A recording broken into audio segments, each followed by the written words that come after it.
કારણ કે તે જમીનમાં વર્ષો સુધી પડ્યા રહીને જમીનની ભેજ શોષવાથી ક્ષમતા ઘટાડે છે. મુંબઈમાં દરરોજ અંદાજે 6,400 ટન કચરો ઉત્પન્ન થાય છે, જેમાંથી આશરે 200 ટન સિંગલ યુઝ પ્લાસ્ટિક હોય છે. રાષ્ટ્રીય સ્તરે ઉત્પાદિત કુલ પ્લાસ્ટિકનો આશરે 40% હિસ્સો સિંગલ યુઝ હોય છે.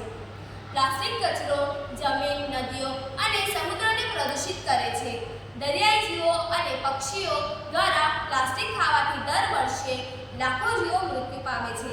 પ્લાસ્ટિકની થેલીઓ, કપ, સ્ટ્રો પર્યાવરણને અને સ્વાસ્થ્ય માટે અત્યંત હાનિકારક છે, તેમજ તેમને વિઘટન પામતા સેંકડો વર્ષ લાગે છે. કાપડ, શણ, જૂટ અથવા કાગળની પુનઃઉપયોગી થેલીઓ વાપરવી જોઈએ. તેમજ ખરીદી કરતી વખતે હંમેશા ઘરથી કપડાની થેલી સાથે રાખવી જોઈએ.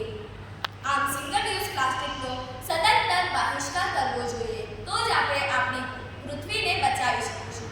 आओ मिलकर कदम बढ़ाएं इस धरती को प्लास्टिक मुक्त